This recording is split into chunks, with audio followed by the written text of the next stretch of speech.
Hello everyone, I am Nikita Gupta और हमने start किया था यूनिट सेकंड का चैप्टर डिस्टिलेशन, जिसके अंदर अभी तक हम डिस्टिलेशन का introduction, objective, principle, typical operating parameters and applications को स्टडी कर चुके हैं। देन हमने डिफरेंट डिस्टिलेशन प्रोसेसेस स्टार्ट की थी, जिसके अंदर हमने फर्स्ट सिंपल डिस्टिलेशन स्टडी किया, then flash distillation and then fractional distillation को स्टडी किया। अब हम हमारे फोर्थ डिस्टिलेशन मेथड को स्टडी करने जा रहे हैं, that is distillation under reduce pressure. Means कि इस मेथड के अंदर जो डिस्टिलेशन किया जाएगा उसको रिड्यूस प्रेशर पे किया जाएगा। तो जैसा कि आप पहले भी पढ़ चुके हैं कि रिड्यूस प्रेशर का मीन्स है कि वहाँ पे बॉइलिंग पॉइंट भी रिड्यूस हो जाता है, और बॉइलिंग पॉइंट के रिड्यूस होने से क्या होगा, जो लिक्विड पहले हायर बॉइलिंग पॉइंट पे वेपराइज हो रहा था अब वो कम टेम्परेचर पे ही वेपराइज हो जाएगा, और इसकी वजह से जो एफिशिएंसी है वो बढ़ जाएगी, जो टाइम कंज्यूम हो रहा था वो कम हो जाएगा। तो डिस्टिलेशन अंडर रिड्यूस प्रेशर में कैसे वर्किंग होती है, let's study.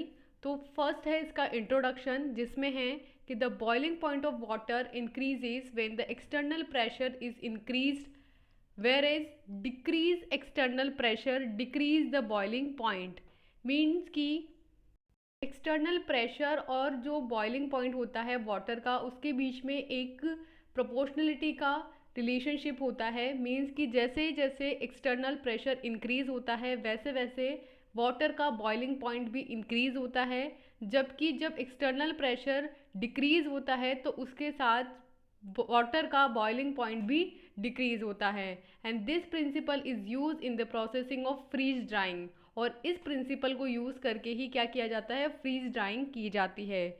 Many compounds cannot be distilled at atmospheric pressure because their boiling points are so high. बहुत सारे कंपाउंड्स होते हैं जो कि एटमोस्फियरिक प्रेशर पे डिस्टिलेशन उनका नहीं किया जा सकता, क्योंकि उनका जो बॉइलिंग पॉइंट होता है वो बहुत ज़्यादा होता है। तो अब क्या करना चाहिए ऐसे लिक्विड्स को डिस्टिल करने के लिए, ऑफ कोर्स उनका बॉइलिंग पॉइंट आपको कम करना पड़ेगा, तब आप उनका डिस्टिलेशन कर पाओगे। तो वहाँ पे बॉइलिंग पॉइंट को कम करने के लिए क्या किया जाता है, एक्सटर्नल प्रेशर को डिक्रीज किया जाता है, ताकि बॉइलिंग पॉइंट कम हो जाए और इजीली उसका डिस्टिलेशन किया जा सके। तो eight there normal boiling point the compounds decompose, और उनका जो नॉर्मल बॉइलिंग पॉइंट होता है अगर वहाँ तक जाकर के हम उन्हें हीट प्रोवाइड करने लगेंगे तो वो कंपाउंड जो है वो डीकम्पोज हो जाएंगे। तो हमने क्या देखा डिस्टिलेशन अंडर रिड्यूस प्रेशर के अंदर, कि हमारे पास एक प्रिंसिपल है कि जो एक्सटर्नल प्रेशर होता है उसके बीच में और वाटर के बॉइलिंग पॉइंट के बीच में प्रोपोर्शनलिटी का रिलेशनशिप होता है।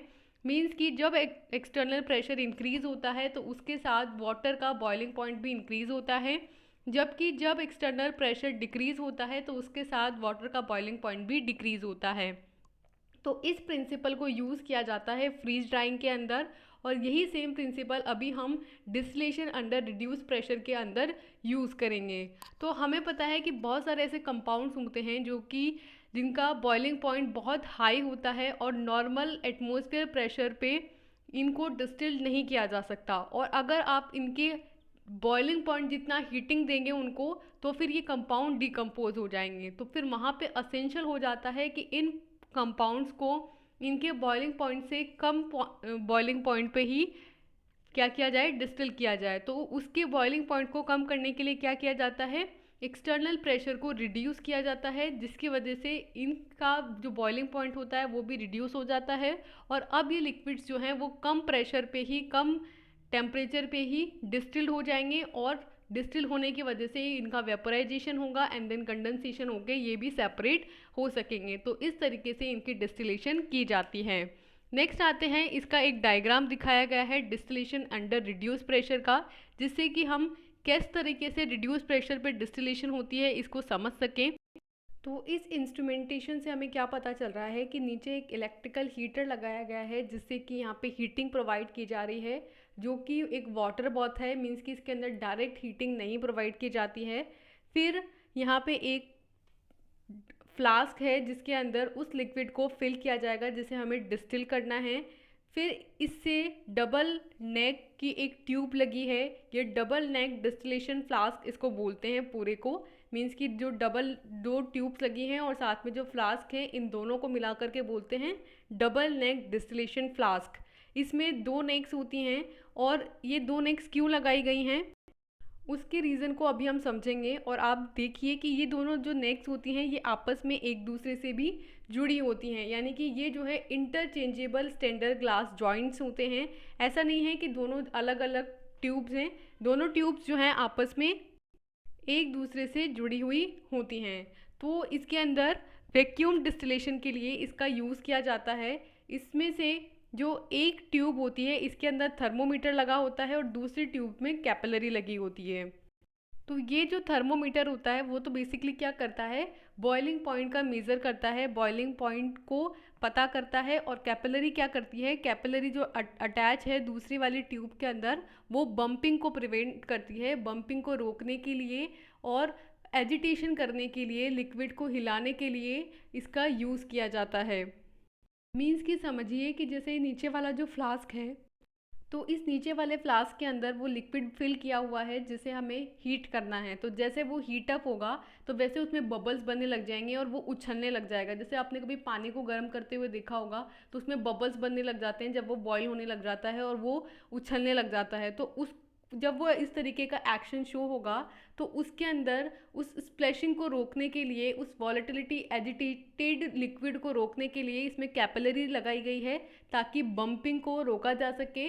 और साथ में सेकंड जो नेक है उसके अंदर थर्मोमीटर है जिससे कि लिक्विड का जो वेपर बन रही है उनका टेम्परेचर नोट किया जा सके।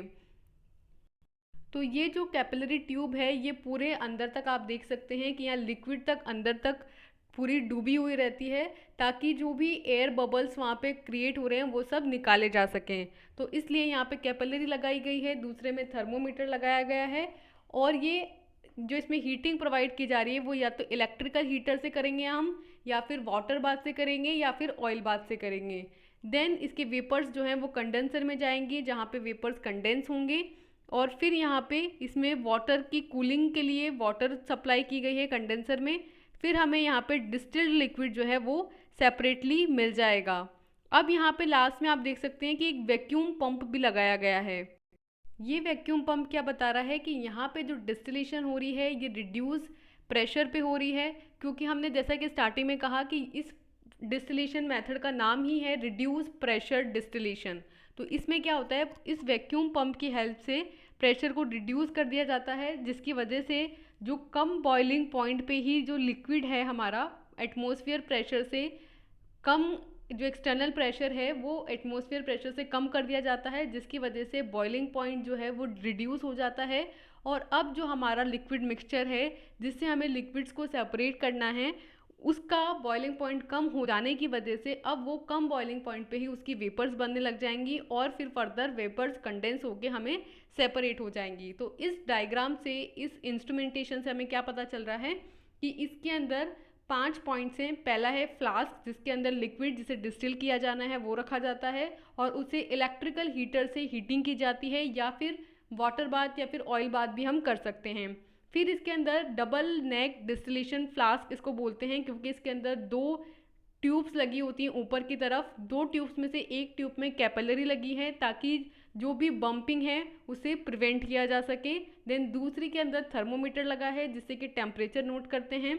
देन फोर्थ है कंडेंसर जो कि उन वेपर्स को कंडेंस करता है। और फिफ्थ है वैक्यूम पंप जो कि प्रेशर को रिड्यूस कर देता है, एक्सटर्नल प्रेशर को, जिसकी वजह से बॉइलिंग पॉइंट कम हो जाता है। और अब इजीली हम क्या कर सकते हैं, जो ज़्यादा बॉइलिंग पॉइंट वाले लिक्विड्स हैं उनको भी सेपरेट कर सकते हैं।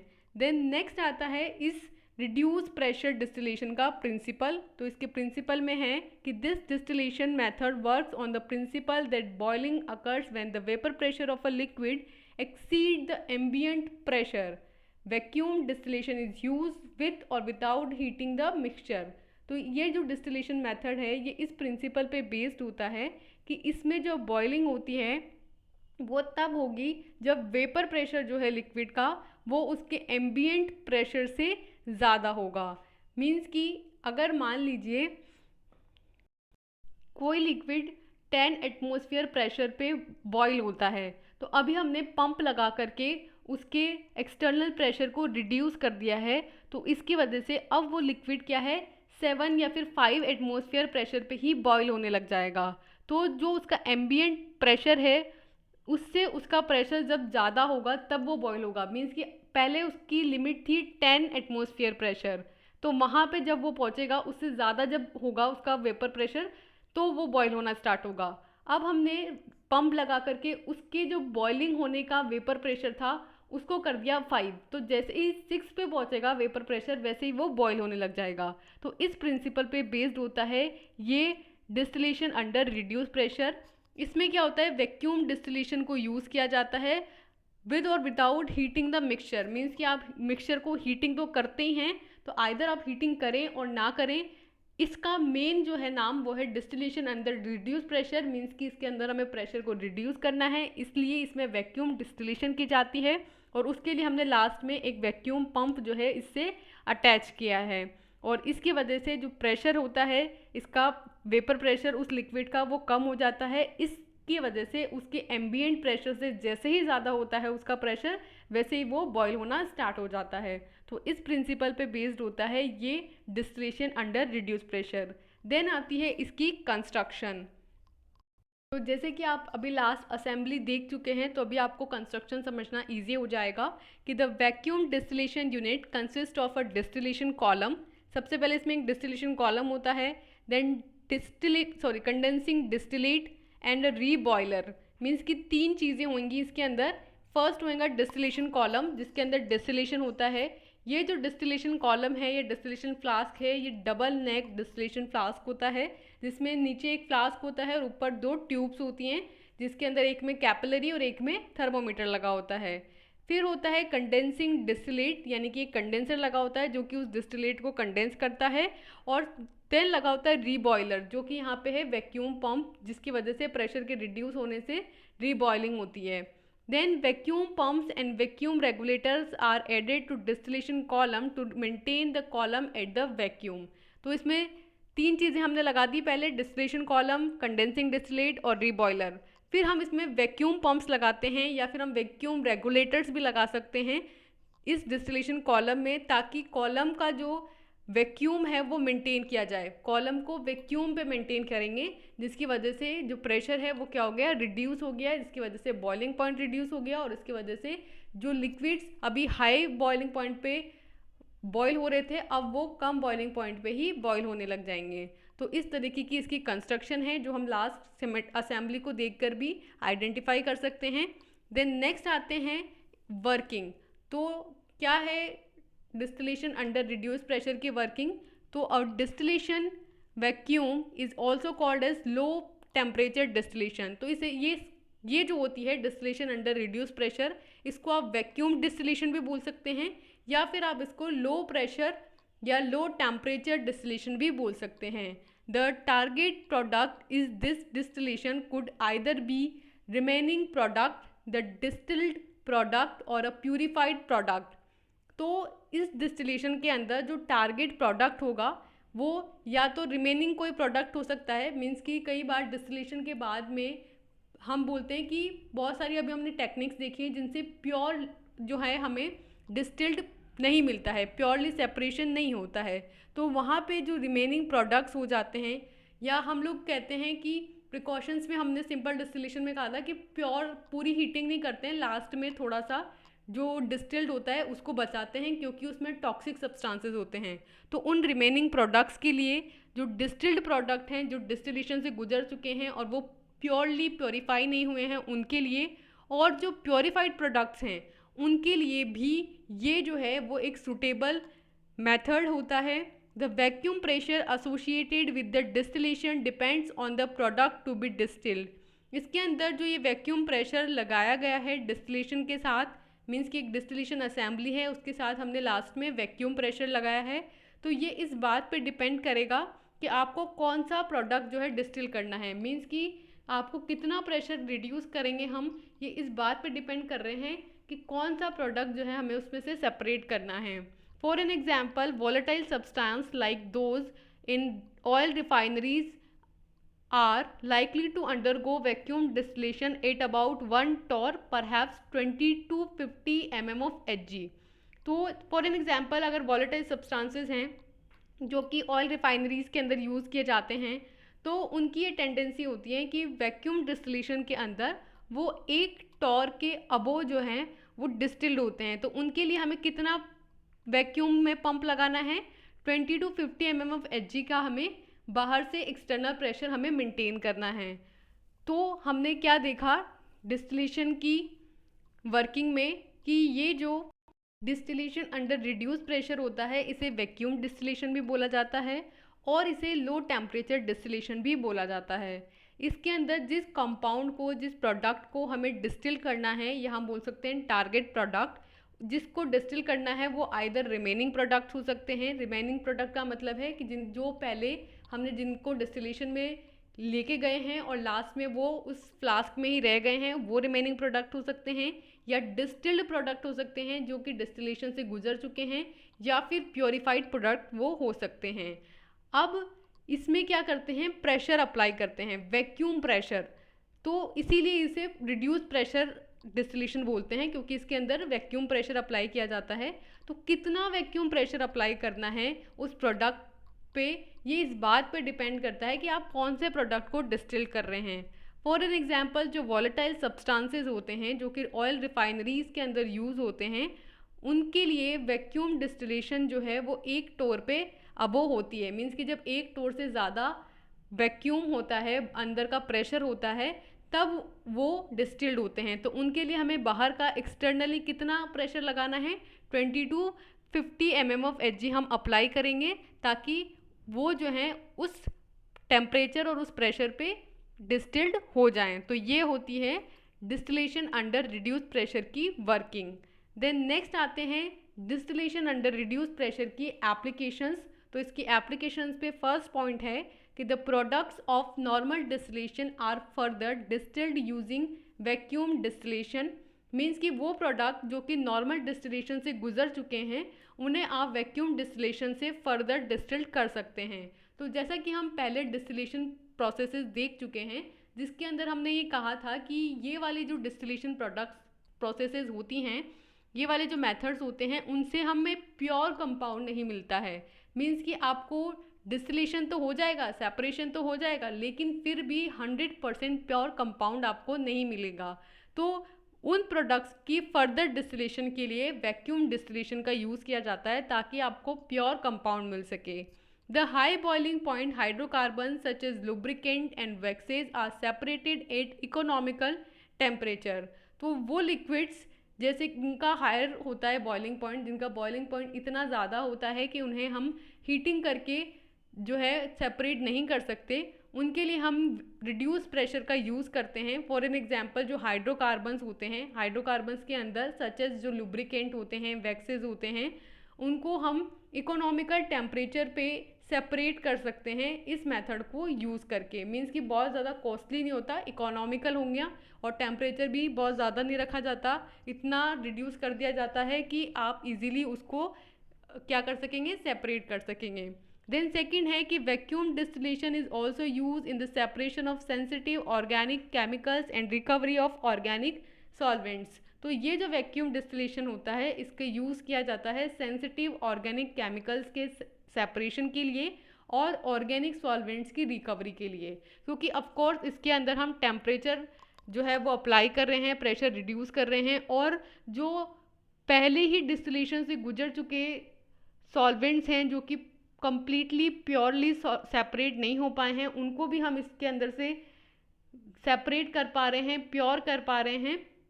तो जो सेंसिटिव ऑर्गेनिक केमिकल्स हैं उनको भी हम इसके थ्रू सेपरेट कर सकते हैं और डिफरेंट ऑर्गेनिक सॉल्वेंट्स की रिकवरी कर सकते हैं।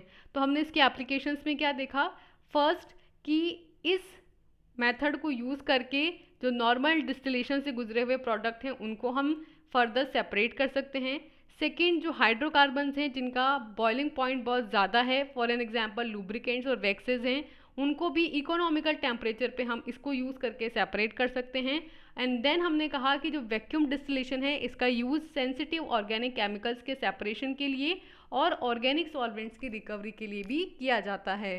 देन आते हैं इस डिस्टिलेशन अंडर रिड्यूस प्रेशर के एडवांटेजेस। तो कैसे एडवांटेजेस हैं, तो हमें जैसे कि हम पढ़े हमने इस प्रोसेस को, तो हमें एक चीज़ तो समझ में आ गई है कि जिनका टेम्परेचर बहुत ज़्यादा है उनको भी हम इसके थ्रू क्या कर सकते हैं, सेपरेट कर सकते हैं। दूसरा, जो पहले प्योर हमें नहीं मिल रहे थे सेपरेशन से कंपाउंड, उनको अभी हम कर पा रहे हैं इसके थ्रू प्योरली। तो दो एडवांटेज तो हमें ऐसे ही पता चल रहे हैं। और बाकी अदर हम एडवांटेजेस देखते हैं तो vacuum distillation reduces the number of stages needed in the distillation. Means कि पहले क्या कर रहे थे, हम बहुत सारे डिस्टिलेशन स्टेजेस यूज़ कर रहे थे किसी भी कंपाउंड को प्योर करने के लिए। अभी हमें इतने सारे स्टेजेस यूज़ नहीं करनी पड़ेगी, हमें डायरेक्ट वैक्यूम जो डिस्टिलेशन कर लीजिए, तो उससे क्या होगा कि आपको प्योर कंपाउंड मिल जाएगा। तो फर्स्ट एडवांटेज ये है कि इसकी वजह से जो नंबर ऑफ स्टेजेस थी डिस्टिलेशन के अंदर वो रिड्यूस हो जाती हैं। सेकंड है कि the product output per day is very high. Means कि इससे ना एक दिन में बहुत ज़्यादा आपको प्रोडक्ट मिल जाता है।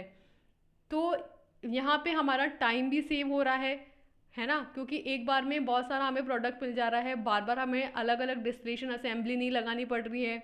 देन थर्ड है कि it increases the relative volatility of the key components in many applications.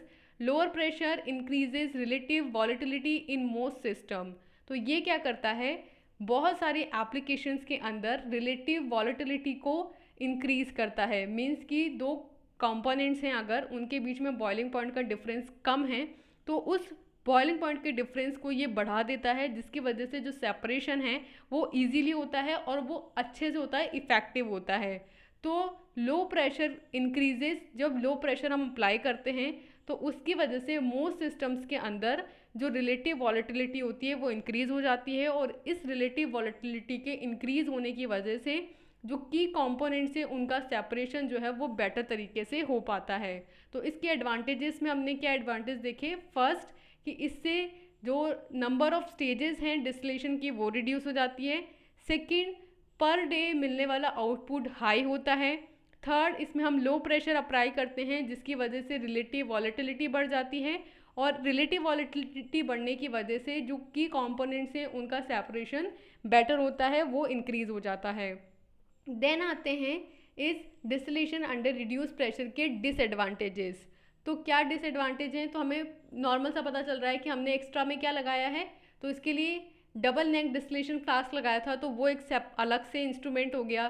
Then हमने पंप लगाया यहाँ पे, तो पंप का खर्चा लगाएगा, तो एक बड़ी सी इसकी वो हो गई असेंबली। तो ये इसके डिसएडवांटेज जो हमें समझ आ रहे हैं। तो क्या है इसके डिसएडवांटेज, तो फर्स्ट है कि high energy cost of vacuum pumps. तो जो वैक्यूम पंप्स आप लगा रहे हो उसकी वजह से इसकी कॉस्ट जो है वो बढ़ जाती हैं। सेकंड है कि pressure and energy loss due to any leaks and cracks. अब क्योंकि इसके अंदर हम प्रेशर को रिड्यूस करते हैं तो इस प्रेशर के रिड्यूस की वजह से प्रेशर लॉस हो सकता है, एनर्जी लॉस हो सकता है, जो कि जिसकी वजह से कोई भी लीक्स आ सकते हैं, क्रैक्स हो सकते हैं। मीन्स कि सडनली जब प्रेशर रिड्यूस होता है तो क्योंकि ये पूरा इंस्ट्रूमेंटेशन जो है वो बोरोसिल या फिर ग्लास का बना हुआ है, तो सडनली प्रेशर की रिड्यूस होने से वो जो इंस्ट्रूमेंट्स हैं, वो जो इक्विपमेंट्स हैं, उनमें क्रैकिंग हो सकती है, उनमें लीक्स हो सकते हैं। तो हमारे इंस्ट्रूमेंट्स जो हैं, हमारा जो ग्लासवेयर्स हैं वो टूट सकते हैं। तो ये इसका सेकंड डिसएडवांटेज है। देन थर्ड है कि large column diameter needed for the process to be efficient.